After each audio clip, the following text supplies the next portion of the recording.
bem-vindos ao Almanac Brasil. Nesse país, o amor pelas árvores começa pelo próprio nome, inspirado no nosso querido e ameaçado pau-brasil. E não para por aí, não. Nossas árvores estão em bandeiras, em símbolos, na cultura, na arte, nas lendas e na fé da nossa gente. E enriquecem o programa de hoje com suas flores, frutos e histórias. Além das nossas frondosas amigas, o Almanac traz para você o Brasil do presente e do futuro, pensado por Jorge Maltner. E o Brasil popular, retratado por Caribé.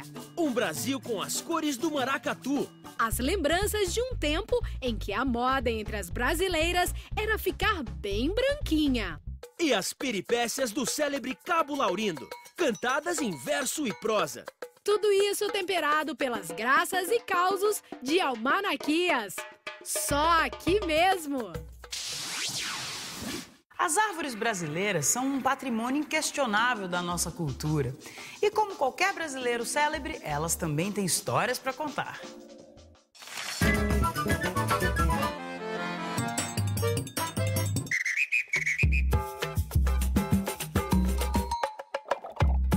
Em 1961, Jânio Quadros declarou o ipê amarelo símbolo nacional. Mas peraí, esse não era o título do pau-brasil?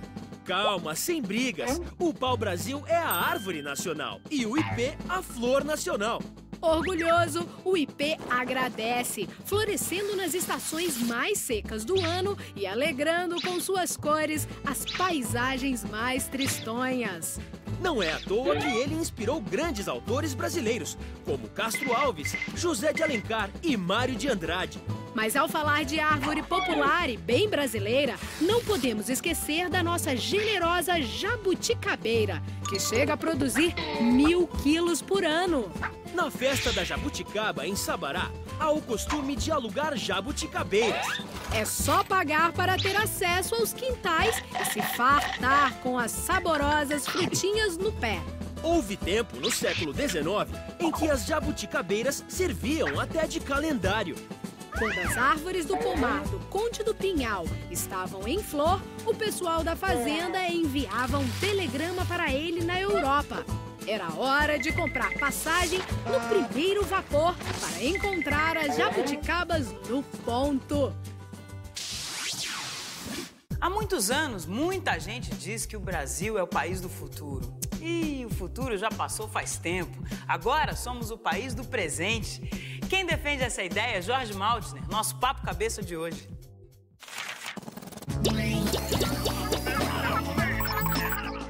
Eu tive uma formação muito induzida. Meu pai, que era uma pessoa muito culta, e depois minha mãe se separou aos 7 anos, por isso que eu fui para São Paulo. E ela se casou com um violinista, o primeiro viola do Teatro Municipal, Reino Miller.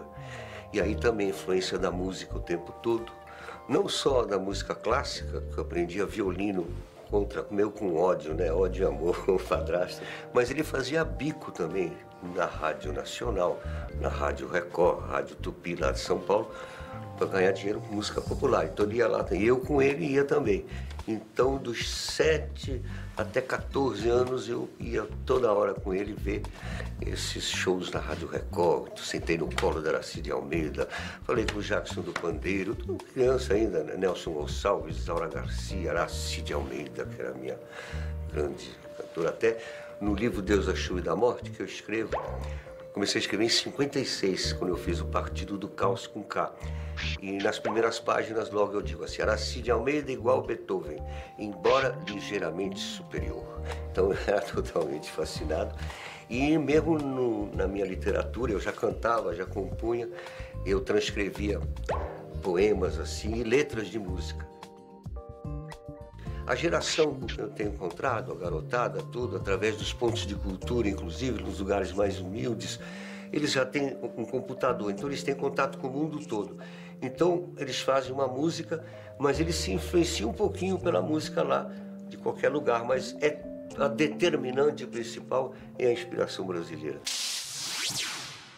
E daqui a pouco tem mais Jorge Maltner. Enquanto isso, vamos ver por onde anda o Almanaquias.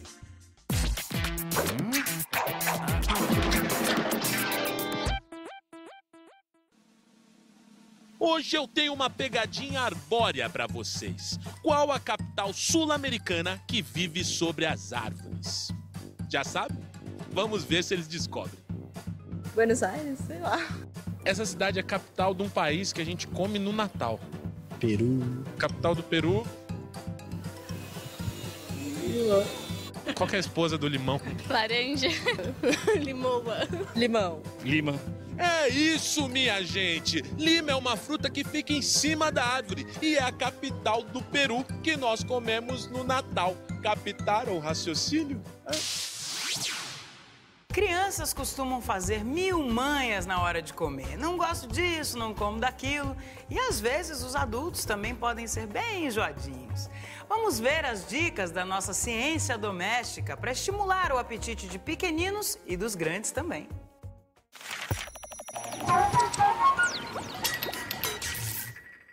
Eu bato a beterraba, a cenoura que ele não gosta, aí eu bato no feijão, o alho que também que ele não gosta, que é muito bom também.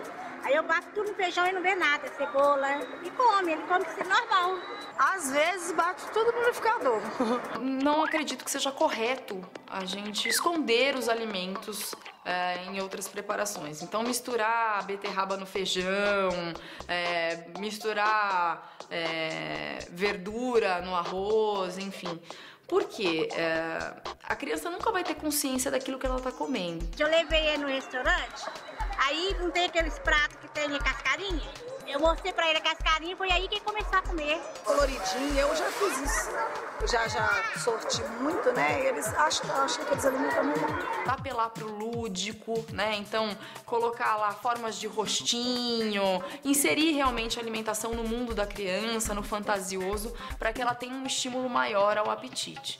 Ele foi ver a carinha, foi comendo os legumes e gostou. Além do paladar, com o visual, com o auditivo, o cheiro do alimento também te atrai. Então é sempre importante que a gente pense em tudo isso no momento de preparar uma refeição. Eu acho assim, vem uma sopa com legumes. Vamos pôr um pedacinho de carne, um pedacinho de verdura. Eu acho que já ajuda muito. Todo mundo brinca que falta de apetite em criança pode ser manha, né? Mas nem sempre é manha. Nos anos 40, nossos sambistas cantavam as peripécias de um herói corajoso, destemido e cheio de samba no pé. Você já ouviu falar no Laurindo?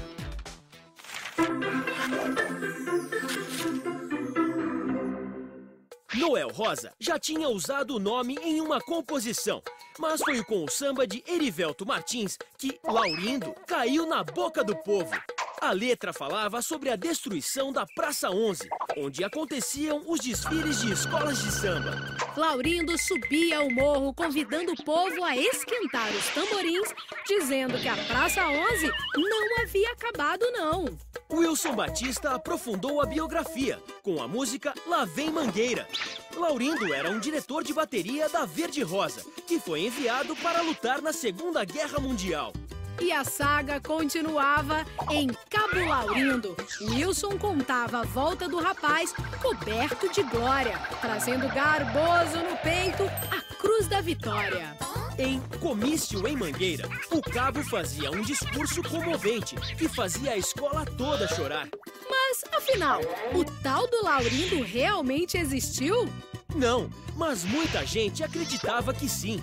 Para se livrar do personagem, Wilson Batista pensou até em assassiná-lo num crime passional. Mas o samba nunca saiu e o heróico Laurindo continuou vivendo impávido na memória da nossa música popular. Nosso convidado de hoje no Cantos do Brasil é um talentoso representante da nova geração de músicos mineiros. Ele é o compositor, cantor e instrumentista Christoph Silva.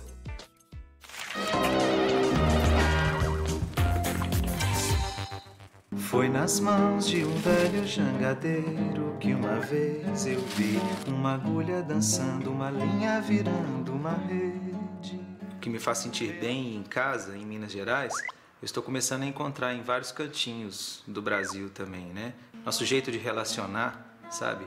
Existe a reticência do mineiro em se abrir e tal, mas quando se abre é tão de verdade.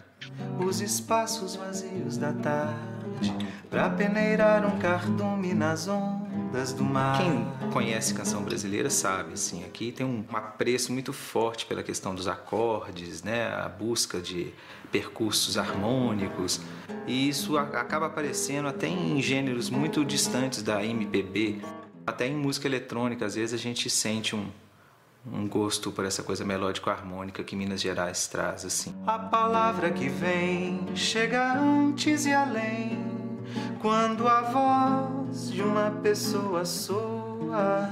Vim novíssimo, vim com 1 ano. Minha infância foi toda aqui, e aqui nessa casa, ao lado do bairro Santa Teresa. É um núcleo na cidade, assim, de muita música, muito voz e violão no passeio, na calçada. Eu prefiro a jangada que passa dançando entre as ondas e mais de um pescador. Eu fui alfabetizado musicalmente, mais ou menos paralelo com a alfabetização. Então a infância teve a ver com isso, assim, uma escuta de música popular na rua, né? Uma escuta de, especialmente, Tchaikovsky, Ravel, e já dizendo para mim mesmo, assim, eu me dirijo para esse lugar. E daqui a pouquinho tem mais Christoph Silva. Enquanto isso, temos nosso infalível Brasiliômetro.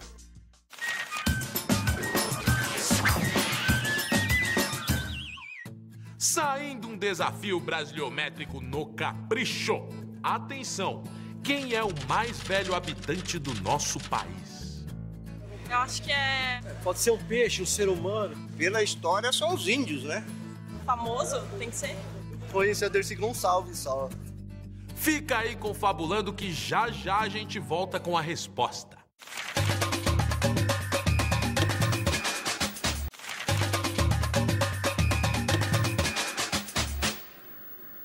Retomando o nosso Brasiliômetro, a pergunta é: quem é o mais velho habitante do nosso país? Aí fica muito difícil, você não tem nenhuma alternativa? Calma lá que eu vou dar as alternativas. Alternativa A, Cid Moreira. B, Maria Gomes Valentim. C, Jequitibá Rosa. Ou D, Cacique Tibiriçá. Cacique. É a segunda opção que eu falei agora. Cacique Tibiriçá. Maria de alguma coisa aí. A primeira opção, Cid Moreira. Jequitibá Rosa. Isso mesmo! O mais velho habitante do nosso país é um majestoso Jequitibá Rosa, que vive no Parque Estadual do Vassununga, em Santa Rita do Passa Quatro, São Paulo, há apenas 3.050 anos. Além de idoso, ele é bem gordinho. Para abraçar sua circunferência de 16 metros, são necessárias no mínimo 10 pessoas. Isso sem contar seus 49 metros de altura, que botam muito prédio de apartamento no chinelo. Elas são imponentes, generosas e sobreviveram por milhões de anos em situações bem adversas. Vamos ver mais curiosidades sobre as árvores brasileiras. Apesar do design inovador, que já foi inspiração para vários monumentos, a araucária é bem antiga. Com mais de 200 milhões de anos, chegou a servir de almoço para dinossauros. Segundo os indígenas, ela nasceu do amor entre Curiaçu e Guaraci, jovens de tribos inimigas. Depois de salvar Guaraci de uma onça, Curiaçu levou uma flechada. Comovido, Tupã resolveu transformá-lo na araucária e Guaraci na gralha azul, que semeia seus pinhões pela floresta. Já o umbuzeiro era chamado pelos indígenas de imbu, árvore que dá de beber. Dizem que Maria Bonita deu à luz a única filha de Lampião sob um umbuzeiro. A árvore inspirou Graciliano Ramos, Gilberto Freire e Euclides da Cunha, que a chamava de árvore sagrada do sertão. E não dá para falar em árvore sagrada sem citar o juazeiro. Na época da terrível seca de 1877, no Nordeste, o único verde que restou num pequeno vilarejo foram 3 juazeiros, diante de uma capelinha. O padre recém-chegado à paróquia proclamou: onde o juazeiro brota é a terra prometida. Ele era Padim Cisso e a cidade Juazeiro do Norte, que hoje recebe milhões de fiéis. Agora, mais um pouco do nosso papo pra lá de cabeça com Jorge Maltner.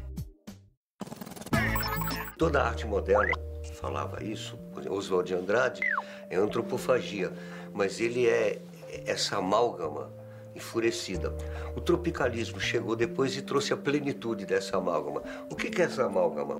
Quem nos definiu assim foi o grande José Bonifácio de Andrade e Silva. Em 1823, ele diz que nós, diferentes dos outros povos e culturas, somos esta amálgama, tão difícil de ser feita, mas é a amálgama.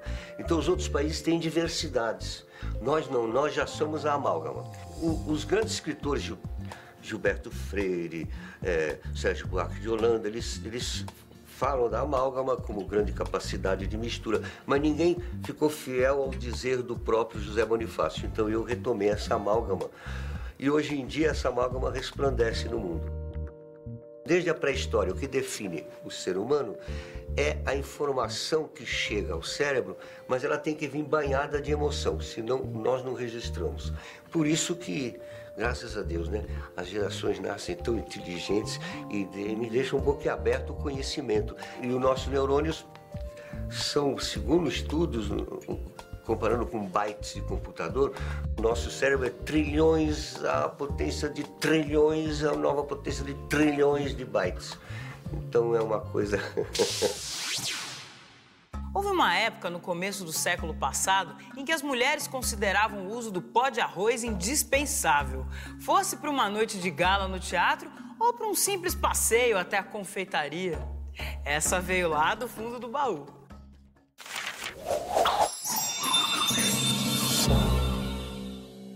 Eu lembro que eu usei muito pó de arroz. Eu gostava de pegar o pó de arroz da mamãe, furava abria a caixinha, furava aquele plásticozinho, aí passava. Uma esponjinha, uma caixinha redondinha, esponjinha, ia passando direitinho. Só quando ia na festa que eu usava. Pra ficar mais bonita, a pele melhor, menos oleosa. E é muito cheiroso, até hoje eu uso. Se eu não me engano, cheiro de baunilha. E tinha a cor de acordo com a pele. Ficava muito branco. E os bege ficavam muito bege. Mas era aquela que não ficava na pele. E era ruim no calor também, né? Que soa, sai. Pra ficar bonita, a mulher faz tudo, né?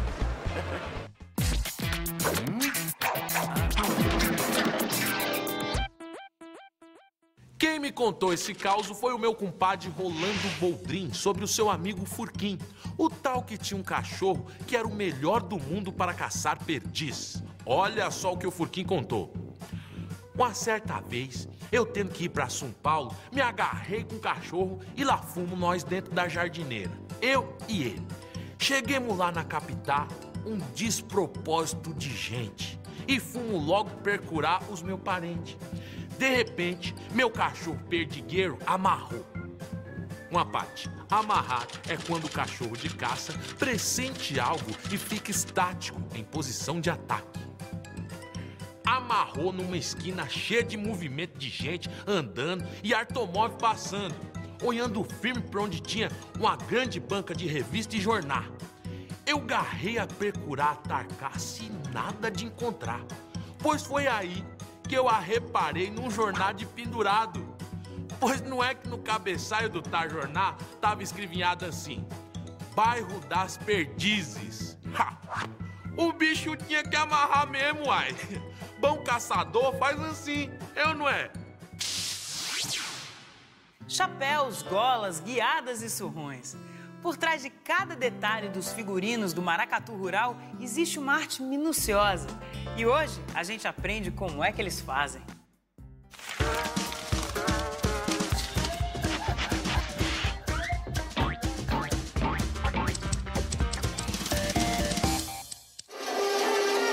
Maracatu é uma resistência de um povo que, após a libertação dos escravos, se junta ao negro, o índio e o branco e cria o maracatu de baco solto nas senzalas dos engenhos de cana-de-açúcar. Todo desenho de uma gola ele tem que começar pelo centro. Aí a gente começa a brincar. Você pode trabalhar com um arroz, com uma lantejola branca e vou fechando aqui. A gente está com ela toda desenhada e pronta para bordar. Essa aqui é uma guiada, que é a lança do caboclo. A guiada a gente prepara essa madeira. Você pode colocar de 200 a 1000 pedaços de fita. Isso vai do gosto do caboclo. E vai levando até chegar no final. Quando chegar aqui, amarra, aí vem e coloca a bainha, que é essa tira de pano que vai ficar aqui para cobrir o que amarrou essas fitas, que ela não vai soltar não. O chapéu, que antigamente era chamado funil, a gente faz uma armação de arame, coloca o chapéu amarrado nesse arame e cobre com um papel madeira, para daí a gente fazer as fitas, a gente prega cada um desses de um por um. A fantasia do caboclo de lança, ele é artesanal. A gente não compra nada pronto, a gente sai montando tudo. Quando você gosta, não importa qual é a fantasia. O que importa é que você está dentro do brinquedo. Dizia Jorge Amado que baiano verdadeiro não é o que nasce, mas o que renasce na Bahia. Foi o caso do nosso ilustre brasileiro de hoje, Caribé, o mais brasileiro dos argentinos.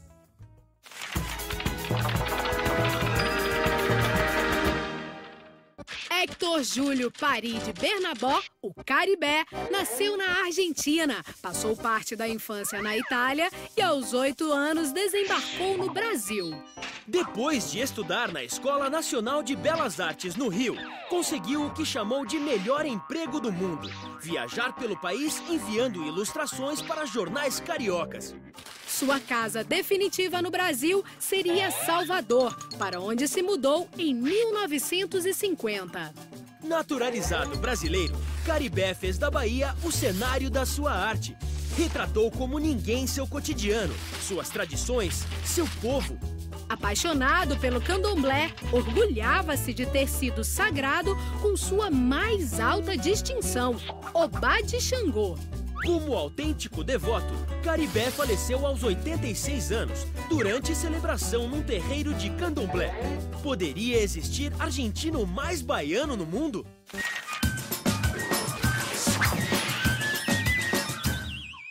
Bom, para o desafio de hoje, vamos ver se o povo consegue adivinhar quem é este belo rapaz da foto. Então, simbora!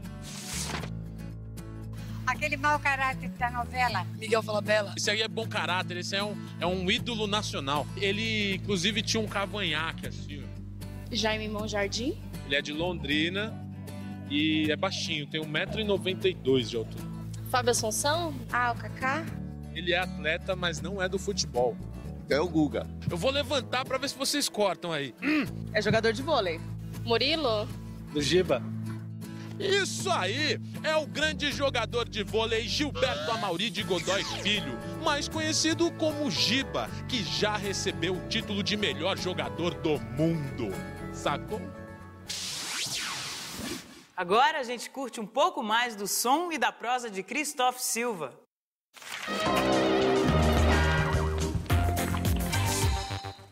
Dançando shot, uma morena no cangote, toda dança é de morte. Canção, por exemplo, que é talvez o lugar predileto assim de criação musical para mim, eu parto da letra e depois escolher o modo. E às vezes esse modo pode exigir muita informação musical ou pode ser uma coisa com 2 acordes.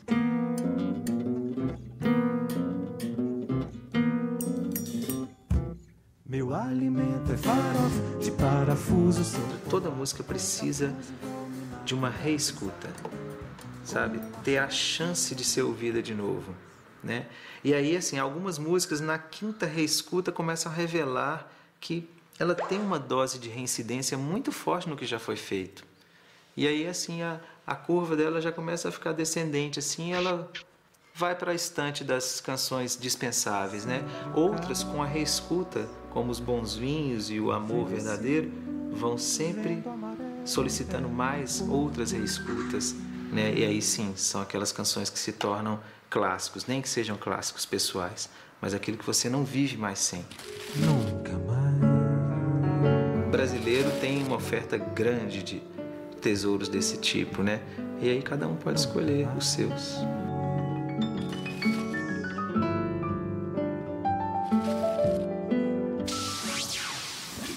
E para terminar, uma celebração das árvores por Olavo Bilac. O homem, a fera e o inseto, à sombra delas vivem, livres de fomes e fadigas, e em seus galhos abrigam-se as cantigas e os amores das aves tagarelas. E com essa eu me despeço. Semana que vem o Almanac Brasil cresce e floresce mais uma vez na sua telinha. Enquanto isso, também brota na internet. Até lá! De Tatiá, Itamar, do Tietê ao Butantã, já cantaram tuas ruas, praças e avenidas. De Arrigo a Ribamar, do Brás ao Trianon, teus viadutos, vales, becos sem saída. Do Vande ao Gudim, do Bexiga ao Itaim, gente de todo lugar, tipos de toda espécie. De Pereira a Donirã, da Liberdade ao Carandiru, cantaram por toda a cidade, fizeram tua prece.